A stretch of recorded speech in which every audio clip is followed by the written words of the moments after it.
This town's going to look. It's not going to be the Mayfield that all of us knew.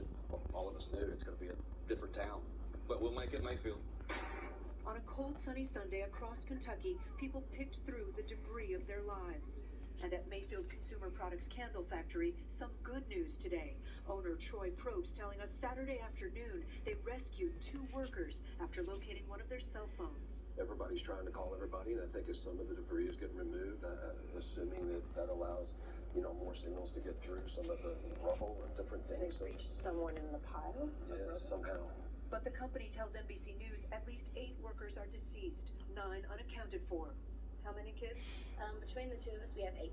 Autumn Kirks came here to meet with coroners. She still can't find her boyfriend, Joe Ward. They started working at the factory just weeks ago, trying to save up to buy a house. I don't know what to tell him because I don't know.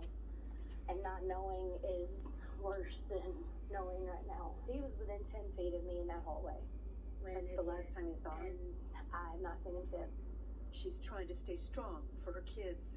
I love you so much. Denise Cunningham hasn't eaten or slept much since Friday. She called her 21-year-old son, Devin Burton, after the tornado hit, and a co-worker answered. And they're all screaming for help. All she could tell me was that my son told me that he loved me, that he didn't think he was going to make it. 110 people were inside the factory that night. If you knew the weather was coming, was there any thought to maybe suspending production? In hindsight, of course, I think all of us would do something differently because you know the path the storm takes. But by the time you know that that's going to come, it is such a gamble to say leave, because the last thing you do, it says don't get in your car. Workers say there were warnings around 7:30 that night, but no tornado. Some employees left. Edward Stubblefield says he thinks his cousins had to stay. Had to be. At night, you lose your job. Some families saying the factory should never have been open that night. They knew that it was coming, and they kept those poor people in that company, in that factory working. And I am more than angry. I think that they should be held accountable for everything that's happened. There was plenty of warning. While we were in the middle of that piece, I just got a message from Autumn that unfortunately Joe, her boyfriend, did not make it. Our thoughts are with that family. More than 2 hours east of here in the college town of Bowling Green, Kentucky, nearly a dozen people are dead and hundreds of homes destroyed there. Kathy Park is there. Tonight, entire neighborhoods in Bowling Green, Kentucky, unrecognizable. This second-floor apartment completely blown away by the tornado, with Jennifer Locke still inside. I heard the train coming.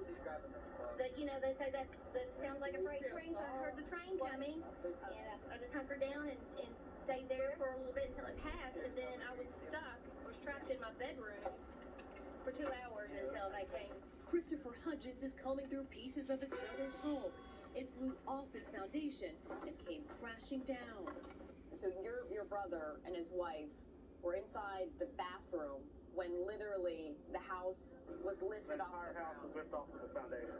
In hard-hit Warren County, the death toll is now at 11 and climbing. Hundreds of homes and businesses flattened as a powerful tornado unleashed winds of 150 miles per hour. It traveled so fast, Frank Withrow and Vicky Boards barely made it out alive. Family members showing us how they survived. His dad was actually in this room right here trying to get out as well. And as he got up off of the couch, the whole wall just collapsed on him. In nearby Western Kentucky University, this live camera may have captured the moment the tornado made impact. The school canceled graduation ceremony Saturday. Administrators saying every student on campus stayed safe from the storm, but a young man died while at home off campus. Today, the mayor of Bowling Green sharing a grim assessment on the road ahead. There's a lot more that has to happen. It's going to be a while before we pull ourselves out of this bully. It is a major catastrophe. The storm hitting hard and moving out in minutes, leaving behind a massive cleanup ahead. I never expected to see anything like this. A community still in shock, but jumping into action to help. And Kathy joins us now from Bowling Green. How's the community handling this disaster, Kathy?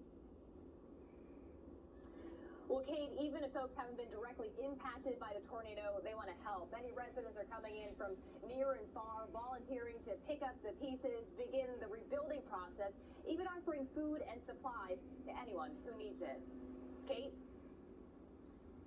Kathy, thank you. Kentucky Governor Andy Beshear asked the federal government for a major disaster declaration today, which would free up even more resources to help here. I spoke with the governor late today.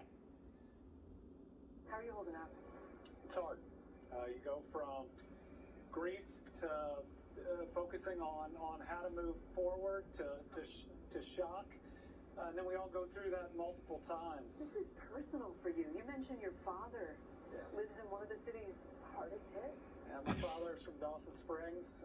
Half the town is gone. I spent 8 hours trying to get a cousin on the line. Thankfully, she's there. But you go down to Muhlenberg County where I have an uncle who lost 2 cousins, a town of 140 people that lost about 10.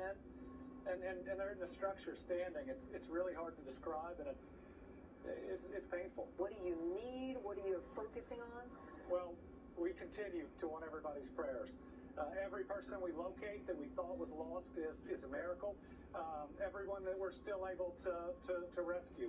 We'd also like people to commit, not just to support when you can see the devastation, but it's going to take years to rebuild here, and people are going to need our help moving forward. Do you think there could be more survivors